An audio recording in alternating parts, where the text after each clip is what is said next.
नमस्कार दोस्तों, स्वागत है आप सभी का आपके अपने YouTube चैनल पर। आज तो राजस्थान बोर्ड कक्षा 12th के लिए हिंदी साहित्य का दोस्तों पूरा रियल पेपर आज के इस वीडियो में लोग लेकर आ चुके हैं। हिंदी साहित्य का जो आपके 10 अप्रैल को पेपर होगा 100% दोस्तों जो रियल पेपर है वो आपके लिए लेकर आ चुके हैं और इनसे बाहर दोस्तों आपके जो है कुछ भी जो दोस्तों नहीं आएगा। ठीक है, तो इसको आप अच्छे तरीके से आपको रटना है। पूरा पेपर है 100%, इसमें से अप टू 70% क्वेश्चन आपके एग्जाम में आपको देखने को मिलेंगे 10 अप्रैल के एग्जाम में। तो हिंदी साहित्य का पेपर है और आपको क्या करना है, अभी टेलीग्राम चैनल पर इसकी पीडीएफ मिलेगी तो वहाँ से इसको देख के याद करना है। टेलीग्राम चैनल को आप ज्वाइन कर लीजिए, जिसकी लिंक आपको नीचे डिस्क्रिप्शन बॉक्स में दी गई है। और इस पेपर में मैं पूरा इसका हाल बताने वाला हूँ, तो देख लीजिए आप लोग। सबसे पहले आपको एक जो है गंध्यास आएगा या पठित, तो उसको देखने के बाद इसको मैंने एक तरीके से पहले पढ़ रखा है। तो अब इसके प्रश्न की बात करते हैं। प्रस्तुत गंध्यास की विषय वस्तु पर है, तो ये है भाई पूर्व पश्चिम के सम्मिलन पर। ठीक है, यानी इसमें आपके व्यय होगा। फिर है मनुष्य को प्रकृति के प्रति किस प्रकार का भाव रखना चाहिए, तो इसका जो है आपके आंसर हो जाएगा यहाँ पर।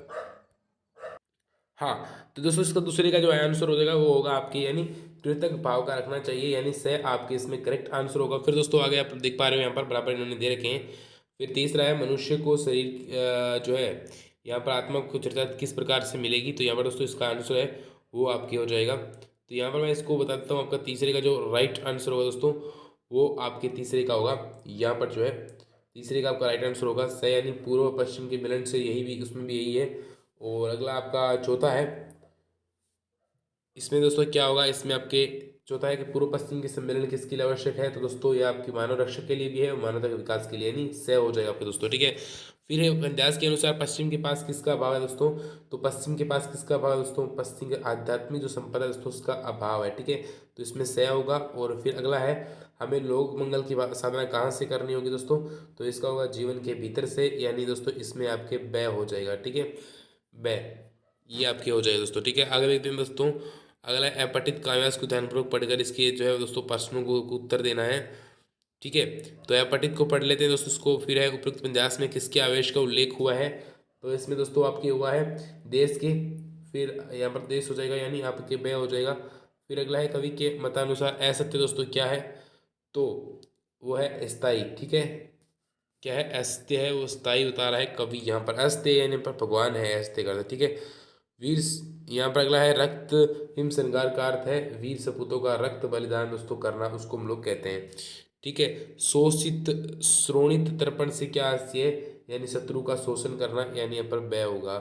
फिर अगला है पंजास में माता का प्रतीक कौन से दोस्तों, तो माता का जो है प्रतीक है दोस्तों वहाँ पर यहाँ पर हो जाएगा आपके, यहाँ पर जो है राष्ट्र यानी देश की प्रतीक है। ठीक है, और अगला है कंठ, कंठ में जो है पान उमड़ते माँ के वंदन में पंक्ति में कौन सा अलंकार है दोस्तों, तो यहाँ पर आपके पुनरुक्ति जो है प्रकाश है वो यहाँ पर अलंकार हो जाएगा दोस्तों। ठीक है, चलिए दोस्तों आगे बढ़ते हैं। अगला क्वेश्चन से रेगिस्तानों की आपकी पूर्ति करनी है। तो यहाँ पर सबसे पहले है कि रेगिस्तानों की पूर्ति कीजिए, पहला प्रश्न है। तो इसमें आप लोग करोगे, यहाँ पर जो है पहले में ही दे रखा है उन्होंने। तो यहाँ पर हम लोग पढ़ते हैं। तो काव्य जो है दोस्तों गुणों को रस की आत्मा कहते हैं। तो यहाँ पर दोस्तों काव्य गुण आ जाएंगे, काव्य गुण।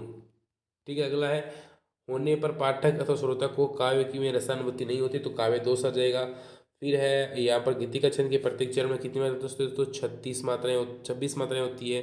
फिर है जिसकी पंक्तियों में असमान मात्राएं हो उसे हम लोग क्या कहते हैं दोस्तों, उसे हम लोग कहते हैं विषम मात्रिक छंद दोस्तों। ठीक है, विषम मात्रिक जो है छंद उसे हम लोग कहते हैं। फिर अगला है कि जहाँ एक या एक से अधिक शब्दों की आवर्ती हो किंतु उसके अर्थ भिन्न भिन्न हो, यहाँ पर दोस्तों यमक अलंकार होता है। ठीक है, पांचवें में आपकी यमक हो जाएगा और छठे में दोस्तों आपके उपमा हो जाएगा। ठीक है, उपमा अलंकार 100% दोस्तों क्वेश्चन आपको देखने को मिलेंगे। अगर उपमा अलंकार से युक्त कोई एक मौलिक उदाहरण आप लोगों को देना है दोस्तों, तो इसमें देखिए उपमा अलंकार से युक्त दोस्तों एक तो है आपके कि प्रातः नभ था बहुत नीला शंख जैसे। ठीक है, एक तो ये हो गया। फिर अगला है रूपक अलंकार की परिभाषा, तो दोस्तों जहाँ उपमेय और उपमान में एकरूपता दिखाई जाए अथवा दोनों में अभेद स्थापित किया जाए वहाँ पर रूपक अलंकार होता है। समाचार पत्र की आवाज़ किसे माना जाता है, दोस्तों समाचार पत्र की आवाज़ संपादकीय को माना जाता है। फिर है कि यहाँ पर ये कह रहा है कि फ्रीलांसर पत्रकार कहने कहते हैं कि एक निश्चित भुगतान लेकर अलग अलग समाचार पत्र पत्रिकाओं के लिए समाचार लेखन करने वाले पत्रकारों को हम लोग फ्रीलांसर कहते हैं। ठीक है, अगला दोस्तों डेस्क से आप क्या समझते हैं, तो डेस्क किसे कहते हैं, तो ये दोस्तों उत्कर्ष क्लासेस के द्वारा जारी मॉडल पर है और ये बहुत मोस्ट मॉडल पर है। तो इसे क्या कहते हैं कि समाचार पत्रों टीवी रेडियो चैनलों में विशेष लेखन के लिए अलग डेस्क होती है जिन पर समाचारों का संपादन करके छपने योग्य बनाया जाता है, उसे हम लोग डेस्क कहते हैं। ठीक है, अगला है बालक बच गया निबंध का जो है दोस्तों मूल प्रतिपाद्य विषय क्या है। तो उस निबंध दोस्तों मूल प्रतिपाद्य विषय क्या है, यहाँ पर जो है शिक्षा ग्रहण की सही उम्र है वो इसका है। ठीक है, फिर मेरा कच्चा चिट्ठा किसके आत्मकथा दोस्तों ब्रज मोहन व्यास की है। ठीक है, ब्रज मोहन व्यास की यानी जो है वो है। फिर है यहाँ पर तुलसीदास को किसकी कृपा से राम भक्ति का मेला मिला दोस्तों, गुरु नरहरि दास। ठीक है, गुरु नरहरि दोस्तों दास की कृपा से मिला था। अगला ये दीप अकेला कविता में दीप किसका प्रतीक है, दीप दोस्तों आपके व्यष्टि का प्रतीक है। ठीक है, दीप है वो आपके व्यष्टि का या फिर व्यक्ति का प्रतीक आप लोग मान लीजिए। ठीक है, और यह मनुष्य का मान लीजिए। कविता लेखन का मुख्य आधार दोस्तों शब्द होता है। ठीक है, शब्द। फिर आगे बढ़ते हैं दोस्तों, आगे है कि कथानक किसे कहते हैं, मोस्ट इंपोर्टेंट क्वेश्चन है। तो यहाँ पर दोस्तों कथानक किसे कहते हैं, तो कहानी में प्रारंभ से अंत तक घटित घटनाओं को हम लोग कथानक कहते हैं। दृश्य काव्य दोस्तों किसे कहते हैं, तो दृश्य काव्य नाटक को कहते हैं ना, नाटक को जो है एक तरीके से दृश्य काव्य है वो कहते हैं। प्रिंट मीडिया के लाभ कौन कौन से दोस्तों, तो प्रिंट मीडिया के दोस्तों यहाँ पर देख लेते हैं कि इसको धीरे धीरे या फिर दोबारा मर्जी के अनुसार पढ़ सकते हैं, किसी पृष्ठ या समाचार को पहले बाद में पढ़ सकते हैं, सुरक्षित संदर्भ की तरह इस्तेमाल कर सकते हैं। समाचार लेखन के 6 आकारों का दोस्तों वर्णन करना है तो बहुत ही सिंपल है, जैसे कि एक तो है कब, कहाँ, कैसे, क्या, कौन और क्यों, ये 6 हो गए। और इनके आधार पर हम लोग लिखते हैं, खबर लिखी जाती है। ये एक आकार समाचार लेखन का मूल आधार होते हैं। मैंने भ्रमवश जीवन संचित मधुकरियों की भीख लुटाई पंक्ति का भाव स्पष्ट कीजिए इसकी देवसेना के आधार पर। तो क्या हुआ कि देवसेना सकंदगुप्त को चाहती थी, परंतु सकंदगुप्त मालवा नरेश की पुत्री विजय का तथा जीवन के 3 क्षणों में सकंदगुप्त ने देवसेना को प्राप्त करना चाहा, किंतु बाद में देवसेना तैयार नहीं थी। देवसेना सोचती कि मैंने मेरी इंचा की भीख की तरह लुटाया है, देवसेना इंचा होने पर भी वस्तु प्राप्त नहीं कर पाई सकंदगुप्त को, इसके कारण से दुख होता है। फिर ये गीत गाने तो मुझे वेदना को रोकने के लिए कवि गीत गाने की बात है वो क्यों कहता है, तो वो इसलिए कहता है कि कवि कहता है कि गीत गाने तो मुझे, ये आपके जो पार्ट है उसमें से निराला कष्ट में है वहाँ पर वेदना को बोलने के लिए गीत गाने की बात करता है। वेदना कम हो जाएगी और अन्याय अत्याचार का शोषण से जूझने वालों को संघर्ष करने की शक्ति मिलेगी।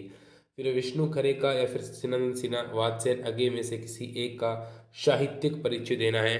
तो यहाँ पर दोस्तों सबसे पहले विष्णु खरे का है। विष्णु खरे एक भारतीय कवि के रूप में नहीं जाने जाते बल्कि एक अनुवादक के रूप में, साहित्यकार के रूप में, फिल्म समीक्षक और पत्रकार के रूप में जाने जाते हैं। बहुत लोग कहते हैं कि विष्णु खरे अंग्रेजी साहित्य कवि है, बहुत लोग कहते हैं कि वे हिंदी साहित्य के कवि है, लेकिन सही ये है कि कवि जो है विष्णु खरे हिंदी व अंग्रेजी दोनों ही भाषाओं में लिखा करते थे, इसलिए यह दोनों ही साहित्य में अपनी अहम भूमिका निभाते हैं। इनकी रचनाएं हैं टी.एस. इलियट का अनुवाद है और पहला प्रकाशन था।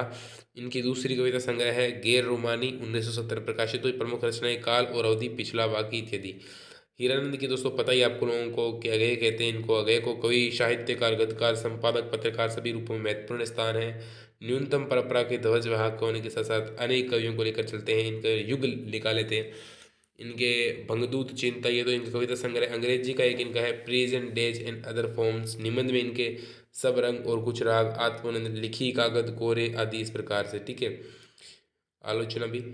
दूसरा देवदास जो कहानी है उसमें क्या आता है, प्रतिपाद लिखना है। तो उसमें क्या हुआ कि पहली एक समिक मुलाकात की हलचल, अनजाने में प्रेम के प्रथम अंकुरण और पारों के हृदय में अजीव परिस्थितियों को सजीव चित्रण किया गया है। इस कहानी का उद्देश्य ये बताना है कि प्रेम तो कहीं भी, कभी भी और किसी भी समय हो सकता है, परंतु उसमें पवित्रता, निर्मलता होनी चाहिए। हार्दिक आकर्षण और आसक्ति से प्रेम जो है दोस्तों मजबूत होता है। फिर है अगला है कि दूसरा, बड़ी बहुरिया अपने मायके संदेश क्यों भेजना चाहती थी, कि पति की मृत्यु के बाद बड़ी बहुरिया तीनों देवरों से लड़ाई झगड़ा शुरू कर दिया था। वे गांव छोड़कर शहर में जा बसे थे और इसलिए वहाँ पर नहीं होता। फिर असगर वजाहत या फिर निर्मल वर्मा में से किसी एक का आप लोगों को साहित्यिक परिचय लिखना है। तो यहाँ पर क्या दोस्तों कि असगर वजाहत कह रहे हैं कि यहाँ पर आपको लिख लिया, आपने देख लिया। और फिर है निर्मल वर्मा, और आगे दोस्तों आ रहा है सूरदास सोच रहा है, यानी अगला दोस्तों सूरदास सुभागी के बारे में सोचकर चिंतित हो रहा है। सूरदास सोचता है कि जो जो धन उसने कमाया था वह शायद उसका था ही नहीं, मैं फिर से धन कमा लूंगा। बेचारी सुभागी का क्या होगा, भैरव जब उसे अपने मकान में नहीं रहेगा वह मारी मारी फिरेगी, शायद ये इल्जाम भी मुझ पर ही लगना था। पहाड़ों की चढ़ाई में भूतदा का कोई जवाब नहीं। पंक्ति के आधार पर उनके चरित्र की दोस्तों विशेषताएं बतानी है आप लोगों को, जैसे कि वो एक मेहनती है, दृढ़ निश्चयी है, स्वाभिमानी है, परिश्रमी व्यक्ति है, एक मेहनती व्यक्तित्व के साथ जीने वाले इंसान है। उन्होंने अपनी ज़मीन, खेती, अपनी मिट्टी से दूर जाने के बारे में कभी नहीं सोचा। पहाड़ पर चढ़ते हुए बहुत मेहनत की या स्थिति को बेहतर बनाने के लिए बहुत परिश्रम किया। परिणाम स्वरूप उनकी मेहनत रंग लाई और भूकंप समाप्त होने के बाद सब कुछ फिर से खड़ा कर दिया। फिर अगला है, लेखक ने अपना मालवा अध्याय में क्या वर्णित किया है। तो लेखक ने अपना मालवा अध्याय में मालवा के लोगों का सामान्य जीवन, वहाँ की प्राकृतिक घटनाओं और उनका जनजीवन पर प्रभाव, मौसम, नदियाँ आदि का वर्णन किया है। लेखक ने मालवा की संस्कृति का वर्णन किया है। फिर है पुरैन किसे कहते हैं। तो भाई हिंदू धर्म में भोजन कमल पत्रों पर प्रस्तुत होता है, इन्हीं को हम लोग पुरैन कहते हैं। ठीक है। फिर है आपके पशुओं की प्रसिद्धि का क्या कारण था। तो एक बड़ा जैन तीर्थ स्थल था, इसलिए इसकी प्रसिद्ध था। ठीक है। फिर है वैदिक युधिष्ठिर जैसे संकल्प से क्या अभिप्राय है। यानी दोस्तों युधिष्ठिर है वो क्या हुआ था कि युधिष्ठिर तात्पर्य है कि सत्य के मार्ग पर अडिग होकर चलने की शक्ति। और ठीक है, सेला और भूपदादा ने मिलकर किस तरह पहाड़ पर अपनी मेहनत से नई जिंदगी की कहानी लिखी, आप लोग ये आपको लोगों को लिखना है। फिर है, और तुलसीदास की कविता में पंचवटी के किन गुणों की चर्चा की गई है, विस्तार से आप लोगों को लिखना है। फिर है, लेखक को क्यों लगता है कि हम जिसे विकास की जो औद्योगिक सभ्यता मानते हैं वह उजाड़ की सभ्यता है, आप कैसे मानते हैं अपना मालवा खा उजाड़ सभ्यता के आधार पर, आपको विस्तार से उत्तर देना है। फिर है, निम्नलिखित में से आपको एक ही सह प्रसंग व्याख्या करनी है। आह वेदना मिली विदाई पहले पाठ में से, माँ की कुशल शिक्षा मैंने दी आपके दूसरे पाठ में से, यानी दोनों लगातार ही आ गई आपके। ठीक है। अगला है, पठित में से एक तो आपकी घड़ी के पुर्जे वाले में से आ गई, एक सद्य का समय मुख्य विचार, हाँ, तो दूसरी जो है वो भी आपके आ गई। ठीक है। इस प्रकार से आप लोग लिख सकते हो, अच्छे से है वो। दूसरी आपके जो कच्चा चिट्ठा पाठ में से है। ठीक है, वहाँ पर वो घूमने गए थे। और अगला है आपका जो 2100% है दोस्तों, वो है आपके 400 संबंधों में सार गर्भित निबंध है। भारतीय संस्कृति में पर्यावरण संरक्षण, कंप्यूटर के बढ़ते कदम और पर्यावरण, कोरोना वायरस महामारी के सामाजिक आर्थिक प्रभाव, विद्यार्थी जीवन में अस्मरणीय घटना, हिंदी हमारी मातृभाषा दोस्तों, मोस्ट इंपॉर्टेंट क्वेश्चन है वो बता दिए। और 100% दोस्तों इनसे बाहर आपके कुछ भी नहीं आने वाला है, तो आप ज़्यादा पर फोकस मत करो, बार बार इसी को पढ़ो दोस्तों। वेरी वेरी मोस्ट क्वेश्चन है, और 100% जिस दिन पेपर दे के आओगे मुझे आप लोग ज़रूर शुक्रिया बोलोगे, क्योंकि यही क्वेश्चन तो है जो बार बार रिपीटेड होते रहते हैं। बाकी मैं टेलीग्राम पर मैं क्विज भी चला रहा हूँ आपके लिए, आप लोगों के लिए, यानी आप लोगों के लिए क्विज भी चल रही है हिंदी साहित्य की, पॉलिटिकल साइंस की। तो आप लोग भाग लेकर जो है इसको ज़्यादा से ज़्यादा आप लोग प्रभावी बनावे। तो मैं आपसे यही गुजारिश करूंगा, चैनल को दोस्तों जरूर सब्सक्राइब करें। आगे आने वाले वीडियो का नोटिफिकेशन पाने के लिए सबसे पहले आप लोग चैनल को दोस्तों सब्सक्राइब कीजिए। ठीक है, सब्सक्राइब कीजिए दोस्तों, आप सभी अभी से अभी आप लोगों को सब्सक्राइब करना है। ठीक है दोस्तों, मिलते हैं दोस्तों अगले वीडियो में दोस्तों। बाय बाय दोस्तों, टेक केयर। ओके दोस्तों, बाय बाय, टेक केयर दोस्तों, मिलते हैं अगले वीडियो में दोस्तों। तो अगले जय हिंद जय भारत।